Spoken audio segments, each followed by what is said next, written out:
So we're talking about heaven on earth, the world that works for everyone. And today the talk title is All for One and One for All, or One for All and All for One. Never quite sure which is first. Chicken or the egg.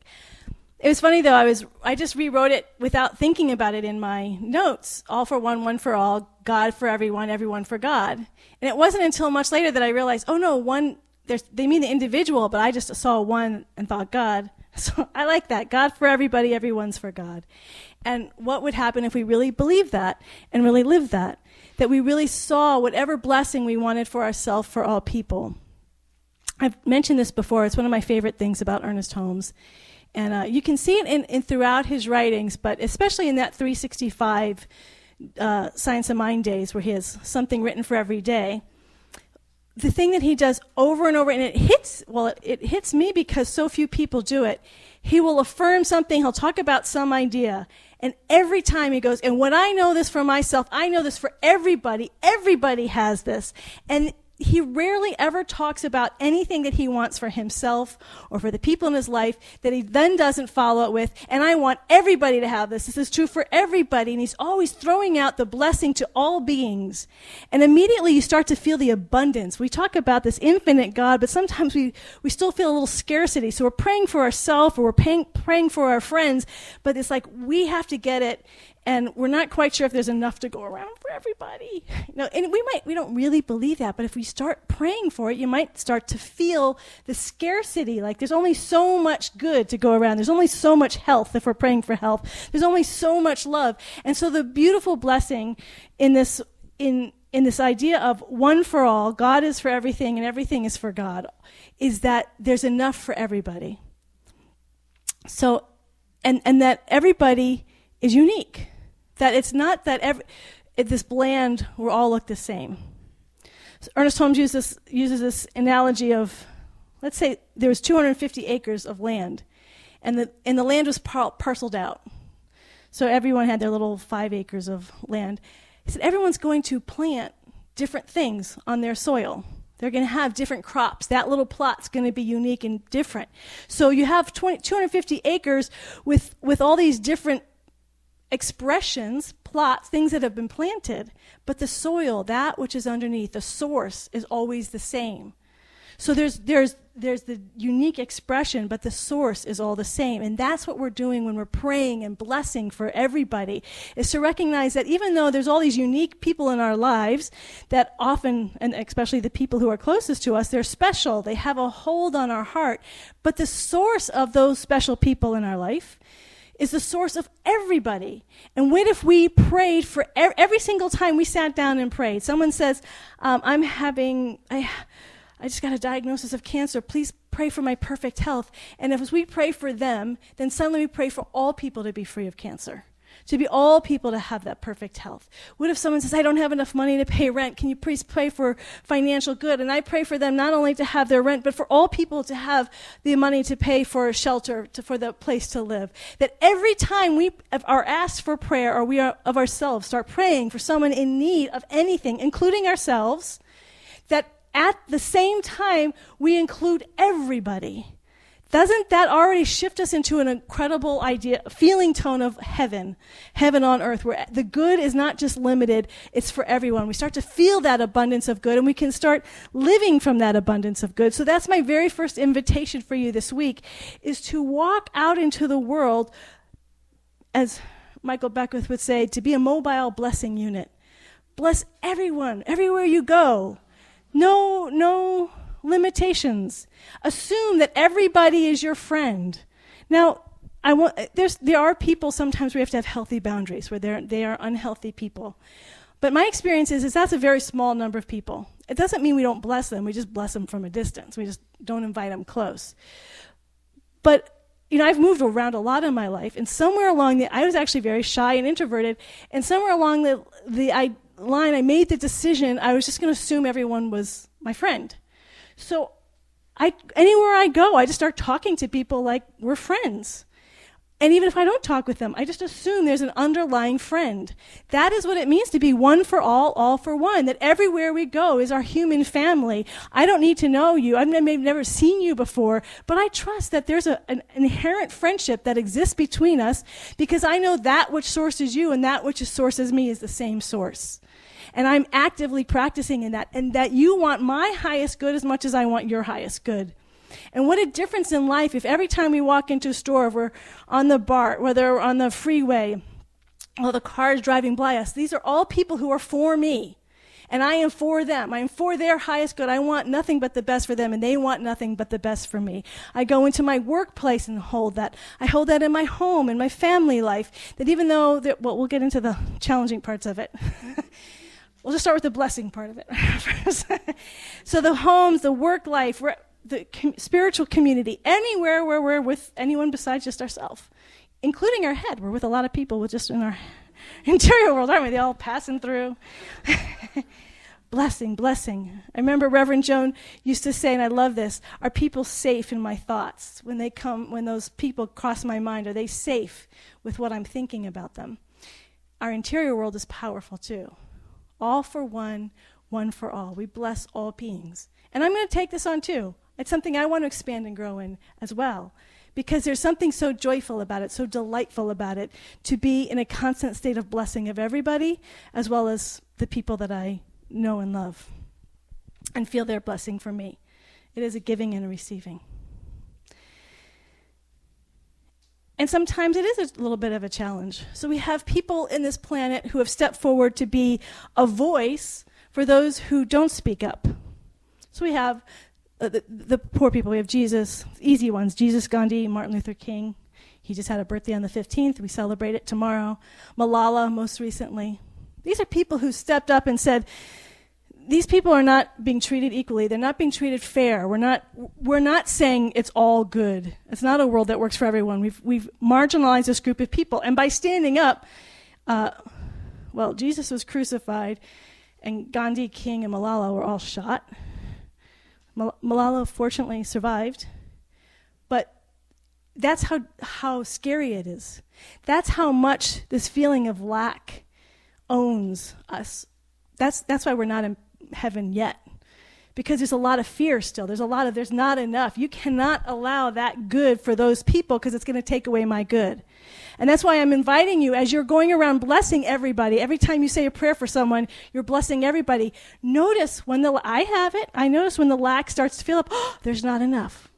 We can't heal what we don't own. And if we're feeling it, obviously there's a lot of other people feeling it, because it's a threat. It's a terrifying threat, a threat worth killing over, to say that everybody deserves to experience heaven, to have everyone to experience the infinite goodness of God. Why would something like that be so threatening to us? Because we feel like something from us is being taken away. Malala said, who I assume she was shot by the Taliban. She was standing for, Oh, I'm sorry. Thank you. She's a young girl. She won the youngest Nobel Peace Prize winner for standing for women and young children having education in Afghanistan. And one of the things someone asked her, because she continues to speak out on it, she's all of 18 now, and they said, "Aren't you afraid of getting shot again?" And she said, "I might be. I might be killed. You can kill my body, but you can't kill what I stand for." Those ideals, the truth will always arise again, and I'm standing for it, and that will last. Martin Luther King said the same thing, actually the last speech before he was killed. He said, "I may not make it to the promised land, but we will get there. You will get there, whether I'm with you or not." But there's a challenge with all of this. A more subtle challenge. So those are the big challenges in getting shot for speaking up. But we have to do the little work sometimes first to help us develop. And that little work is where we get challenged even within our families and our small groups, where we are essentially on the same page, and yet those little twists come up. Even within the civil rights movement, there was a lot of challenges. They had to figure things out. How are we going to do things? I just read this brilliant Washington Post article this morning. I put it on my Facebook page, if you want to read it, about the 5 myths of Martin Luther King. He wasn't just a guy who just said, let's love everybody. He was very provocative, and he was really standing up for people that people didn't want to hear. And they pointed out that most of the stuff written about King, they watched a documentary. I think it was a PBS documentary, but don't quote me on that, where they said 53% of the hour was spent on Martin Luther King's activism before 1964. But between 1964 and 1968, he did a lot of things like speak out against the Vietnam War, really spoke more powerfully about the poverty and the social injustice of the economic system, and he really started pushing some buttonholes. And I think what happens is we start to feel misunderstood. We get a majority idea of what things are, and if someone has a different perspective, we start to feel a little uncomfortable. And this happens in spiritual communities, it happens in families, it happens in workplaces, because we all have our own little plot. We all have our unique expression. So we say that and we delight in that. Yes, we all are our unique self and express your unique self, but guess what? Your unique self is going to be different than my unique self. So the way you start expressing might just, I don't really feel comfortable with the way you're expressing yourself right now. Thank you very much. So I really like oneness as long as you agree with me, basically, is how it goes. That's when I'm happiest. That's when I'm in paradise, just so we're clear. And that's the challenge, is that we do have these unique perspectives. I went to Agape, and Reverend Michael was the minister there. I've heard maybe 3 talks from him since 2000. But I don't listen to him anymore. But I figure if I remember certain things when I was there, which was over 16 years ago, that there was something that really stuck with me. There's a reason why they stick with me. And there's one that really went right to my heart, and it had everything to do with that song, which is why it moved me. He said, deep down, everybody wants to be seen. They want to say, beyond my personality, beyond my edges, beyond my happiness or my sadness or my anger, look at who I really am. Please, Lord, don't misunderstand me. See who I really am. And what he said is that all people, that's what we really long for, is I just want to be seen for who I really am and valued. And what I have, as I was being with that and how we get to be, and for me, since I've been in the spiritual community, that's a lot of my experience, as opposed to, I haven't been out in the real world for a long time, so is that we want to, if I'm in a discussion, we want to see who people really are, but if I really acknowledge and value someone's uniqueness, and that unique perspective is very different than my unique perspective, I have noticed this in myself, as I start to feel uncomfortable. I feel like my perspective is then being, if I value them and say, I really value what you're saying, automatically I feel like I've devalued myself. And I thought, oh, isn't that interesting? I feel like by giving value to another way of being, another style, that I am automatically putting my own style down, and that I have to defend my style. And I think this is the whole why we have such a hard time really understanding, taking time to understand people who have a different perspective, not just a different perspective, which is just an idea, but a whole different style, a different approach to things, is because there's a sense of, if I value that, then I'm taking away from my own plot of land and how I did my plot of land. Your plot of land is really good, but my plot of land is just as valuable, and we sort of fight for our own sense of, but mine's still good. And I see it, it's easy to see it with kids. If I, say something nice about the other kids, well, I'm good too. We still are like, don't take away from me. And we all have our little kid in there. When David Bowie died, made his transition this past week, there's a ton of stuff on, for those of you who look through Facebook, of all the people's favorite songs, but this was my favorite quote. David Bowie existed so all of us misfits learned that oddity was a precious thing. Because I think one of the reasons why people don't feel like they have a voice, why they need a leader to speak out for them, is because we're afraid. Because if we have, even within our own families, within spiritual communities, within places that say we're a love, if we feel like even there we're not seen or valued, then we turn within and we shut down. We don't want our voice to be heard because we get instinctively that I'm a little bit too odd. My viewpoint is a little bit too offbeat. That the only way I can survive in community, and I get this all the time, is I have to sort of shut a little bit part of myself down to fit in. I can't really be fully my individual self and be in a community because the community sort of has a style, and if my style doesn't fit that style, I can't be there.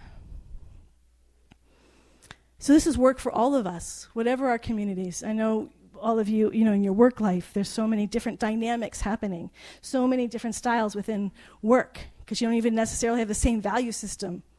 In your families, there's so many different styles.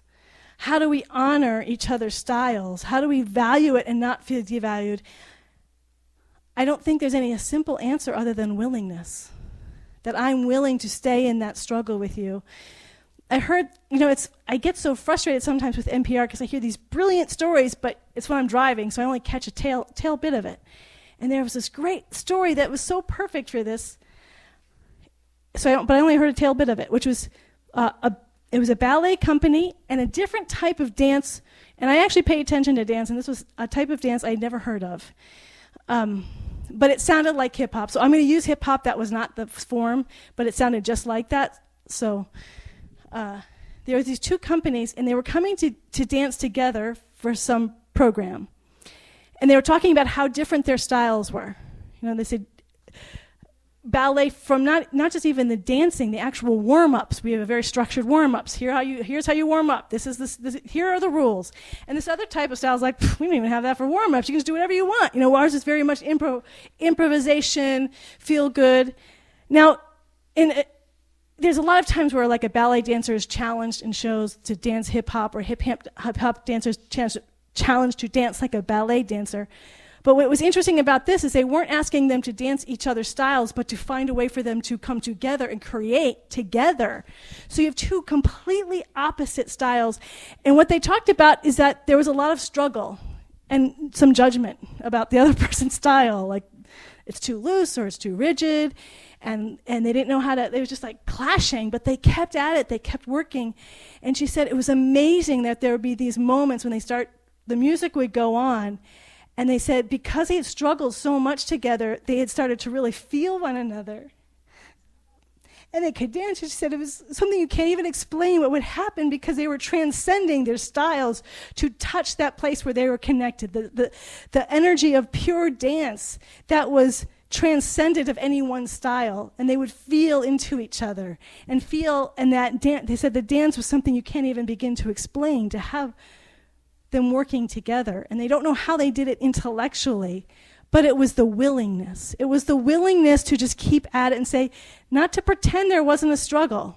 So when we're with someone with a different style whose style is making me uncomfortable, I don't want to just go, well, we're all one and I just accept them for they are, because we don't get the juice, the benefit. No, their style is actually making me uncomfortable, and I have to struggle with it, but I'm willing to stay in the struggle because I know underneath this struggle is the one power and the one presence. I know that's where we meet. So even though I don't know how to be with this style, I'm going to stick with it. I'm going to keep feeling that discomfort, and we're going to keep doing this dance until we move past that rigidity or that how our judgments of how things should be, and we allow something bigger and greater to start moving us together, start showing what's possible. And to me, that's what these communities are here for us to do. It's for us to start learning, not start because we're already doing it, but to deepen in our blessing of all people, but then how within our communities to dance with all these different styles, with all these different energies, with all these different ways of showing up, honoring and valuing everybody, and yet knowing that we are still honored and valued as individuals. There's a lot of talk about who are the next great leaders today. And I've heard several people say there's not going to be individual great leaders anymore. That's not what's needed. What's needed is community as leaders. People need to learn how to be in community in a conscious way. I had an exchange with someone where I suggested to them, they have an online educational system, and underneath their umbrella, they get teachers like Jean Houston and Andrew Harvey and Neil Donald Walsh and Deepak Chopra, and they teach these classes online. So I suggested to this person, I said, well, maybe there can be some connection with New Thought communities, because we're doing communities live and in the flesh, but we're teaching the same things you're learning online. And if there could be some connection, because there's so many more people are learning all of this stuff that we do every day. They're doing it on their own, in the privacy and intimacy of their own homes, which is wonderful. I celebrate and I give thanks for that. But for me, then taking it to the next level and participating in a community, having to deal with people who are on the exact same path, who believe the same things we believe, and yet then there's a conflict, and then there's those challenges. But now we're all committed to dealing with those challenges consciously, to say, I can't just shut down or just say it's they're other. No, I know we're one. Even though that's really bugging me, I know we're one. And that's when it gets really hard, because there's nowhere to hide in community. But the more communities do this, the more I do think communities are going to be spiritual leaders of how to live with each other, because we are social beings, not living in islands, isolated from the world, and we have to start learning how to do this together. We need more than just one individual. I love that Martin Luther King stepped forward, and Malcolm X and Nina Simone, that we have these leaders that we can call forth. And in a spiritual world now, we have Deepak Chopra and all these people, the singular celebrities. I call them, that probably isn't respectful, singular spiritual leaders. And they're valuable, but they're still singular spiritual leaders. And if this world is ever going to become heaven on earth, we have to be like Ernest Holmes and see it for everybody. It has got to be everybody's home, not just for the special people, not for just them up there, but for everybody to have the rights and to be seen and to be valued and to be celebrated. Everybody is a spiritual superstar.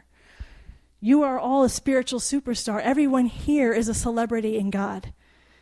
It's amazing to really take that in, that every one of us, what we think of celebrities, all the attention that they get, all the automatic respect that they get just for showing up, just for walking in the door. George Clooney walks in there, we're going to go, oh, George Clooney, you know? But we should be doing that with everybody who walks through the door. Oh my gosh, there's Patty walking through the door. Yes!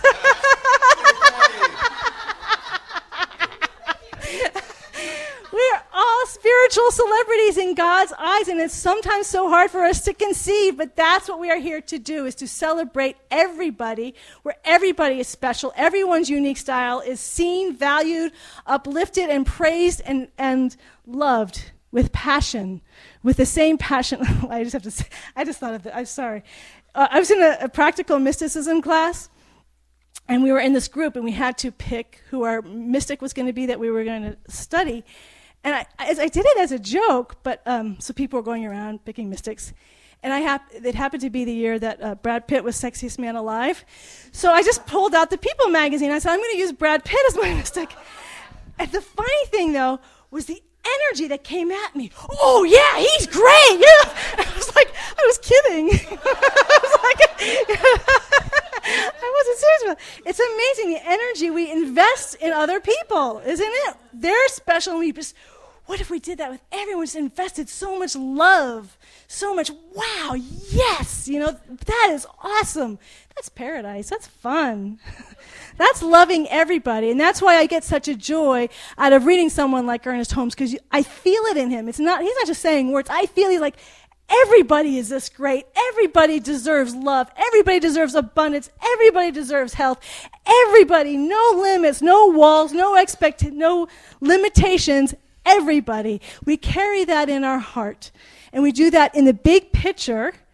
That's the invitation. But also I invite us to do it all in the much more difficult, sometimes intimate picture of the people who are closest to us, the people who trigger us more. We see the beauty in them. We see their value. We see in their wholeness and all the good that is worth them, and we bless them. So are you willing to just play in this field of abundance of good for all people? Yeah, I see the smile.